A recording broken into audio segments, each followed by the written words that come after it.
One of the first times I ran into you, we were talking and you told me that you had 3 strikes against you. Yes. You're a female Black attorney that offices in the Valley.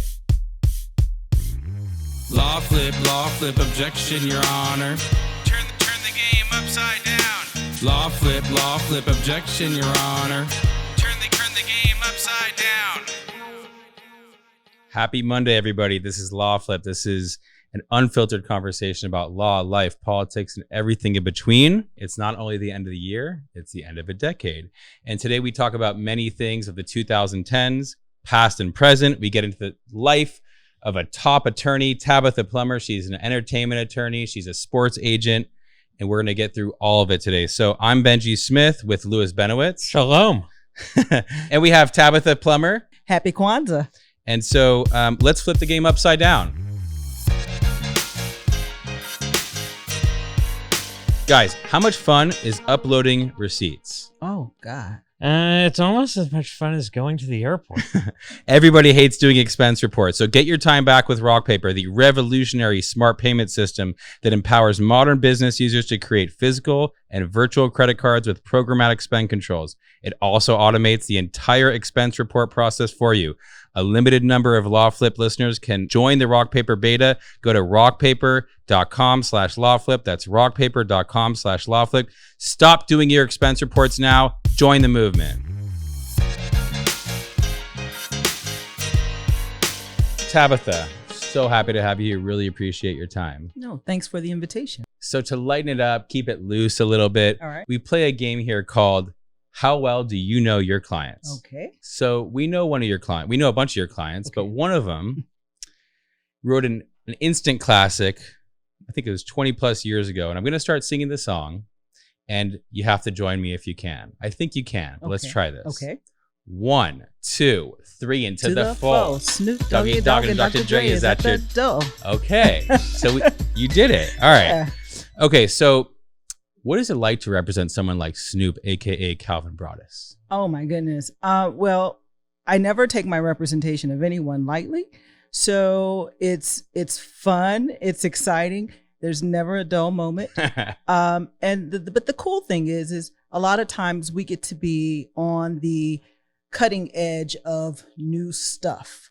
So that's probably one of the coolest things. And one of the things he does, I love that he does, he just dances like, he's not like the world's greatest dancer, but the guy has such a good time dancing. Mm-hmm. It made me think about how we got New Year's going on. And one of the ways that I cut loose is I dance. It's weird. It's a weird thing that I dance, and people, when they see me dance so freely, but it really lets me relax and enjoy myself.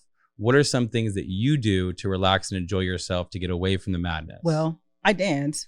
Ooh. But I won't dance today. I dance, and I can probably beat everyone in my house dancing.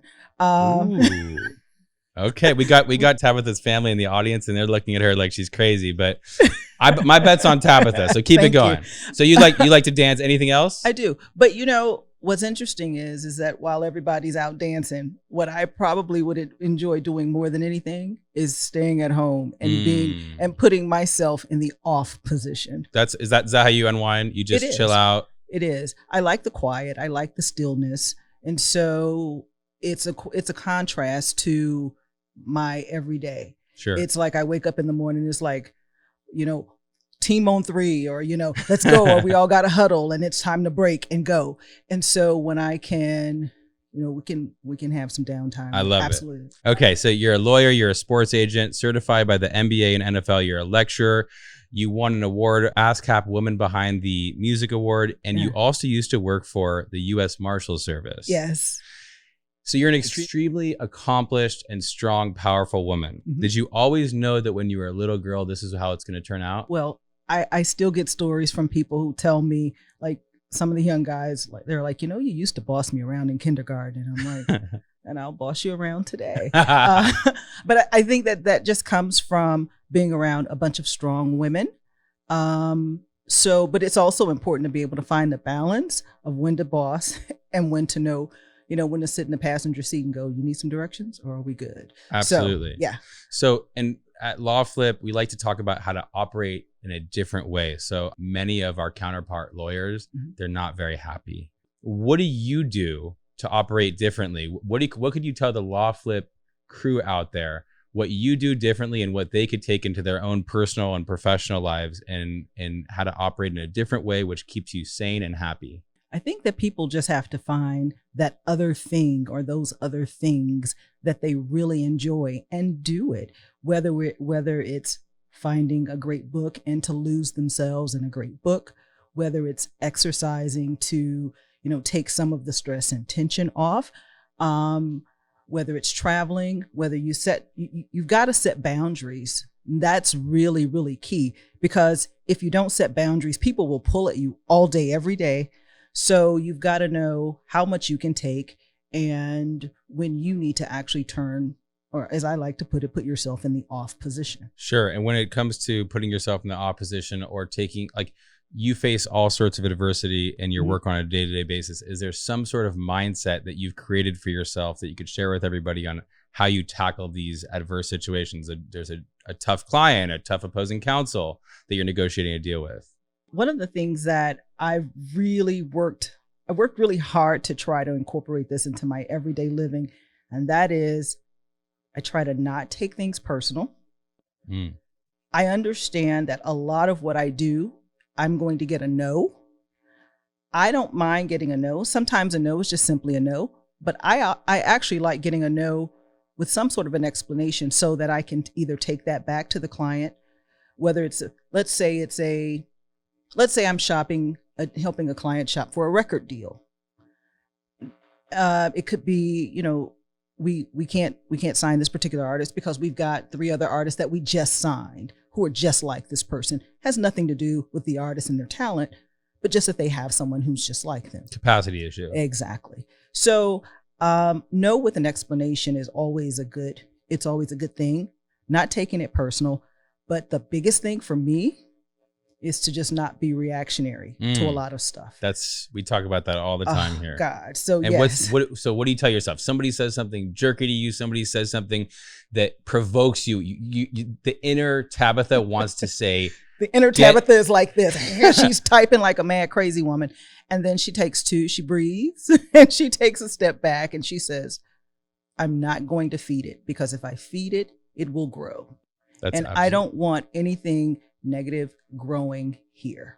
So I get to control what grows here. I think most people think that as lawyers, that has to be part of their world. Like a fair amount of negativity has to be part of their world. Does it? No. I mean, people are fighting for whatever it is for their particular clients, and it doesn't always have to be a level of negativity. There just sometimes you just have to say no because you can't give it, because you just simply can't give it. I know that you've worked on all sorts of deals as an entertainment attorney, but what are your favorite type of deals to work on? If you have any. Well, I do. It's when a client has a vision for something. We sit down as a team and talk about what that is. And we work through a deal. We find the right partner. We work through the deal. And then you look up and you either see it on television or you hear it on the radio. So that's probably one of the best. That's one of the best feelings. So is it more about the type of process that you enjoy rather than like the particular type of deal? It's more just seeing it grow from idea all the way to fruition. Yes. Cool. Yeah, it is. And then at some point, how long ago did you jump into sports agency? It's been about 2 years now. And why'd you do it? Interestingly enough, when I filled out my application to register to become a agent with the NBPA, which is basketball, I checked my files, and 10 years ago, I'd started an application that I didn't submit. But it was just it felt like a natural coexistence of the two worlds, because I also represent some elite athletes. I'm their attorney. So, and we do some really fun and great deals. So it felt natural to say, I would love to have a young athlete and walk him through his career path to get him on the other side where these elite former athletes are today. Because you see them on television. Sure. Monday through Friday. So on a song called One Man Can Change the World, the rapper Big Sean raps that his black grandmother was successful when being black, you had to extra try. Yes. So do you feel like as a black female attorney and now sports agent that you have to extra try? Always. Why? Well, I mean, I know why, but tell us why. Well, because part of it is you have to prove yourself and you have to prove that you belong. And I think that in some instances, that's with almost anything that you do. You just have to show this is where you're supposed to be, and people will ultimately end up respecting you. But you have to do, for me, I've always had to do extra work. But does that make you resentful? Absolutely not. I'm smart and I'm good at what I do. So no, it doesn't. Yeah, I don't think that, because like when I see you, I see a happy person that busts their butt. You bust your butt. And I think if you walked around with all that negativity and stuff, you just wouldn't be able to do what you need to do. Nah, I wouldn't. I would combust. So yeah, and that reminds me, one of the first times I ran into you, we were talking and you told me that you had 3 strikes against you. Yes. You're a female black attorney that offices in the Valley. And for those of you who don't know, in Los Angeles, the high rent district is like Beverly Hills, Century City, downtown. That's where a lot of the big law firms and quote unquote prominent law firms office. Now, I met you because I worked in the Valley and you work in the Valley. I know why it's beneficial as being a Valley boy, but why are you okay officing in the Valley or not in a prominent area? Because it's not about where I am, it's about what I do. Here's the other thing too. And I'm not keen on like tooting my own horn or anything like that. I am. But people come to me because they want me. They don't care that I'm not in Century City. As a matter of fact, I find that because I'm not in Century City, they don't expect that I'm going to be charging them $800 an hour. Mm-hmm. And by the way, a lot of these like elite athletes and entertainers, I mean, they kind of are moving to the Valley, Calabasas, and just as a mere convenience thing, like you're closer to them. Yes, true. And okay, so that's the Valley thing. Female, let's not BS. The lawyer game, the sports agency game, still kind of a boys' club. How do you use being a strong female to your advantage?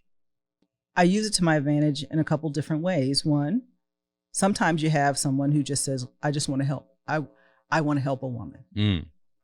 And I accept that. But your talent, if I represent one of the top football players, guess what? My phone's going to be ringing. And they don't care if I'm a man or if I'm a woman. Right. What they want is who I represent. Sure. And the respect will come just in dealing with me. Being a female and being black, there's a level of empathy. Mm-hmm. There's a kind of a matronly, motherly kind of relationship, that a level of familiarity. So I think that because we can relate to each other possibly better are things that are helpful. Do you still see like blatant racism in the way that you're dealt with? No, I don't. I can't say that I do. I think you're so focused on being goal driven and getting the job done that you're not thinking about any of this stuff. Yeah. Well, look, first of all, I grew up in a pretty much an all black community. Mm-hmm. I went across the railroad tracks to an pretty much all white school. And then I went to school in Texas, in San Antonio, Texas. And I grew up in St. Louis. So I've seen the push and pull of whether it was whites and blacks, Hispanics and blacks. I've seen the push, the tug. And what I learned growing up is, how do you fit in?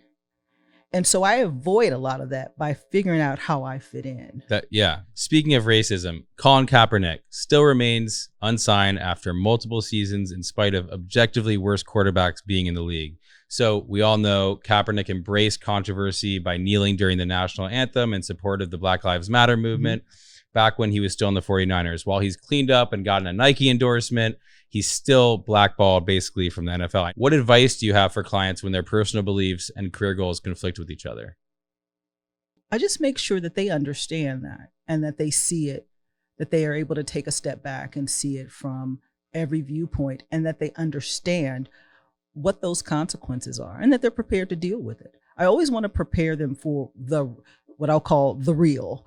So long as they understand the real, let's roll. As long as they have an informed decision, Yeah. they can do whatever they want. Yes. Okay, so in keeping with the real, you represent players in both the NBA and NFL. NFL players tend to have, on average, less career longevity than NBA players because of the injury risks. You said before about wanting to guide people through the whole process. How do you take that into account when representing people in each sport? Well, everyone is different, and everyone's starting point is different. I think what you have to do is you start off with a holistic plan. So whether you're playing for 3 years, 5 years, because you don't know going into it how long you will play, you've got to start off with how are we going to guarantee as much money as we can for right now for this particular contract, and can we insure you against any sort of injury, and how are we going to budget this money? And you can't live like a rock star starting off. And that's key, no matter what you're doing. How hard is that to tell the clients that? It's hard. It's hard, but you have other people around who, my job is to say it. And then there are business managers who are the ones who come in and really work with them hand in hand to really try to enforce it. But ultimately it's the players, ultimately it's the players' decision how they want to spend their money.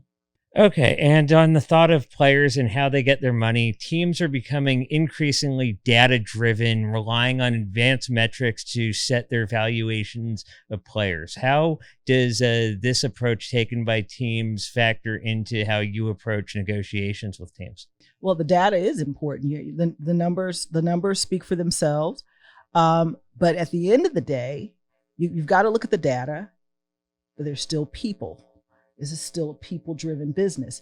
So if I can get a player in front of someone and they meet them, there could be some sort of a connection. There could be something that a scout or a GM sees in a player that where there is a connection that makes them want to invest in that player.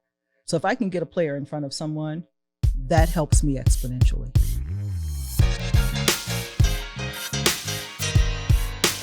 There's some recent buzz about Kawhi Leonard's uncle asking for some improper benefits from teams during his free agency last season. So Sam Amick from The Athletic just did a really good piece on it. Some of the things Kawhi's uncle asked for, allegedly, from the Lakers and the Raptors and presumably the Clippers include private jet access. That sounds fun. A house and part ownership of the team. So this begs the question. How have you ever encountered a situation where a client's relative tried to directly negotiate with a third party or in some way screwed up your negotiation? No. Because what have you done to prevent that from happening? Well, we try to establish what the line of communication is and what the rules are. I assume that Uncle Dennis's asks were reasonable asks. And he's not an agent. So we'll assume that Uncle Dennis didn't know, what the rules were. Sure. But the thing about it is that the Players Association for the NBA and the NFL have been very clear about who can have discussions with teams. And there are penalties in place for people who do not adhere to the rules. So it's really clear that it is agents who are supposed to be the ones who are negotiating and talking with teams. And so one of the results of this incident was just the NBA just making sure that they sent that memo out again saying, hey guys, let's not forget. And it's almost a good, easy justification for you to remind everybody, see what just happened. This just became news. It's kind of like an easy pretext for you to just let the client and their families know not to mess around. Right. You talked a little bit earlier about how some of the players almost view you in a motherly role, or they show the same respect that they may show their mother. How does your background help you foster relationships with the clients' families? Well, I would put myself in their position and know what I would want from an agent, and that's honesty. and to know that someone is working really hard. What are some of the ways that you foster those relationships? Communication, just staying in communication to make sure that they know what's going on as well. And Louis and I mean, we get all sorts of people encountering us in our employment and personal injury business. In fact, a brother of one of our clients tried to like catfish us. I don't even want to get into it, but it was insane. Okay. Has anything crazy ever happened that you could talk about with one of your clients? Family members or relatives? Never been catfished like that. That hasn't happened. Nothing, no crazy stories yet. But you know, Okay. give me about 5 more years. I'm certain I'll have some really crazy funny stories to come into. Okay, Lou, anything else on this Kawhi Leonard scandal? No, I think she summed it up pretty well with the league's reaction. They'll penalize people and remind them that it's agents or else. Yeah. Sure.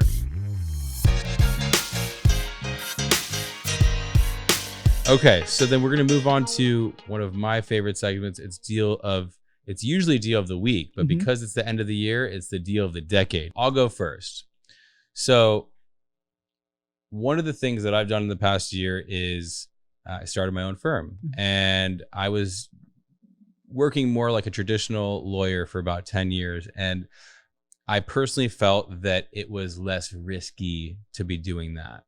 And I ultimately came to the determination that it was more risky to live like that, and that to take quote unquote risk was not as risky. That it would give me more joy. And one of the things that I listened to recently that really highlighted that was Maverick Carter's speech. And I think that everybody should go listen to this speech. He did it at USC I think it was in May.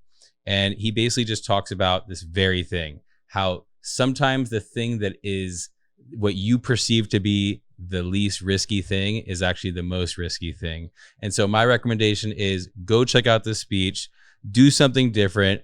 And if you do something different and it doesn't work, you could always go back to being miserable. So that's my deal of the decade. Louis, what's your deal of the decade? Don't be afraid to take care of yourself. Even if you outwardly appear fine, you could be experiencing physical and mental health issues that are really weighing you down. Don't let your fears stop you from being your best self. That's excellent. Tabetha, I know you got a good deal of the decade for us. I do. This one almost brought me to tears. Okay. You know what? I've been waiting for a good cry, so please. I can't cry recently, and it's like I want to become more emotional. Give me that good cry. Well, you might not cry, but you had to be there to hear it. But Tyler Perry, very humble beginnings, now owns this amazing studio down in Atlanta. So he received an award at the 2019 BET Awards, and he talked about ownership.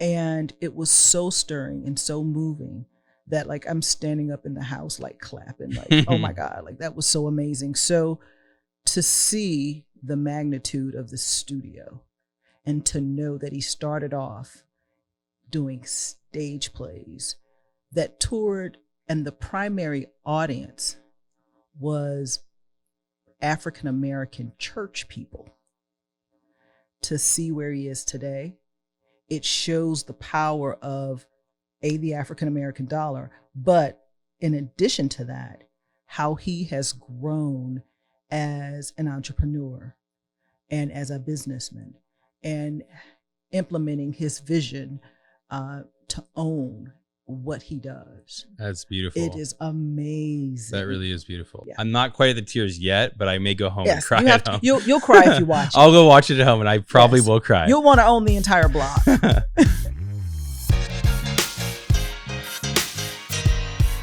Legal Tip of the Decade is brought to you by Smith & Benowitz, a personal injury, employment, and class action law firm. I don't know who those guys are, but they're sponsoring us, so we appreciate it. Louis, give the people what they call a legal tip of the decade. Don't be afraid to speak up and assert your rights at work. Employers far too often get away with mistreating workers and other bad conduct because nobody bothers complaining about it. Sometimes employers do the right thing after people complain about it. Sometimes they don't. regardless, if you want there to ultimately be a just outcome, you have to protest and assert your rights and sometimes the rights of others to get it done. Love it. Tabetha, give us your legal tip of the decade. My legal tip of the decade, because I am in the entertainment business, is to protect your intellectual property. If you're a songwriter, make sure that you register with the Copyright Office. If you write screenplays or scripts, make sure that you register it with the WGA, also the Copyright Office. So it's about protecting your intellectual property. I love that. Take note, people. It's very important. I did intellectual property. I couldn't agree more. So my legal, you asked me, Tabetha, what my legal tip of the decade was. Here it is. It is stop being penny wise, pound foolish. What does that mean? Don't be afraid to spend a little bit of money on legal representation or insurance, because you're gonna end up paying one way or the other. And so when I talk about this, I'm referring to, don't try to negotiate your own deals. Don't try to be your own lawyer in a lawsuit. I get it. We're expensive. It can be expensive. It's very hard for people to afford, although we work on a contingency, so you don't need to advance any cost. We cover all the cost. But here's the deal. Even if you do have to pay someone like Tabetha, this is somebody who's trained, experienced, skilled. You try to negotiate your own deals or try to get the cheaper lawyer, you don't get to be where Tabetha's clients are. You know, there's a reason why Snoop is Snoop. He's got people like Tabetha behind him. So get proper legal representation. Don't cheap out on insurance. You buy crappy insurance, the only point of buying insurance is that you're gonna eventually have to use it one day. So get good insurance, get proper legal representation, get it done.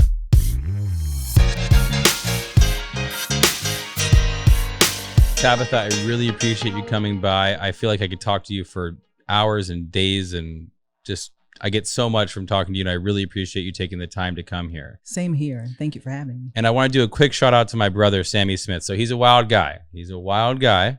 But in the spirit of LawFlip, he's a lawyer taking risk on a creative endeavor. And I think at the time of the publishing of this episode, you could watch the premiere episode of his new Badsy series, produced, written, and directed by my brother, Sammy Smith, starring the comic and queen of impressions, Natalie Freeman. And it's on all channels, all social media channels, including YouTube. And you can find it at the Badsy. All right, so Tabetha, thank you so much for coming. I really appreciate it. I respect you. I admire you. Could you please tell the people where can they get a hold of you or watch your journey?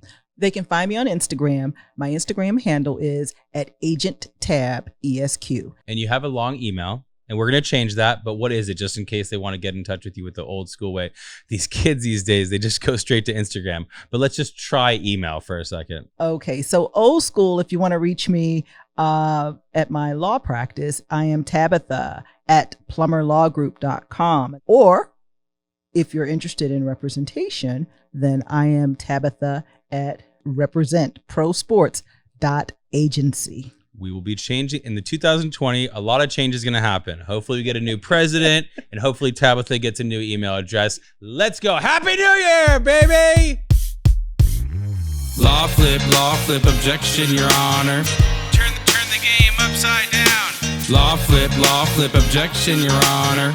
Turn the game upside down. Okay, so Arian, they're asking where they could find us. So for LawFlip, it's at LawFlip and LawFlip.com. For Smith & Benowitz, our law firm, which does personal injury, employment, and class actions, you can find us at Smith Benowitz and SmithBenowitz.com. For the personal stuff, like where you're really going to find the juicy stuff, at Benjy Smith and BenjySmith.com. At Wages Guru and LewisBenowitz.com for Lewis. Oh, so LawFlip is produced, directed, and edited by the young legend Arian Tabibian. Visual effects and compositions by another young legend, Oren Azad. Intro music provided by Pen Practice. Pen Practice, what is it? Premium instrumentals for upcoming artists by the music industry's top producers. For more info, visit penpracticemusic.com. I had so much fun recording the intro song with my man Hilton Deuce Wright. Looking forward to hearing more and more from Pen Practice. So the LawFlip identity, this hot logo that you're looking at, created by Garret, Whisten, and Travis Nagle. Special thank you to Shai and Seth from the Horwitz Marketing Agency. A huge thank you to Aaron and Vanessa from Smith & Benowitz for endlessly dealing with all of our podcast bullshit. And lastly, A huge thank you to our beautiful wives, Julie and Lisa, for supporting our vision, and all the love to all of our 4 boys combined. Disclaimer, this podcast is made available by Smith & Benowitz for educational and entertainment purposes only. It is only intended to provide general information and opinions about legal and other concepts, and is not intended to be used as a source of legal advice or relied on for legal advice. By listening to this podcast, you understand that no attorney-client relationship is being formed between you and Smith & Benowitz or any of its attorneys. This podcast should not be used as a substitute for competent legal advice from a licensed professional attorney in your state.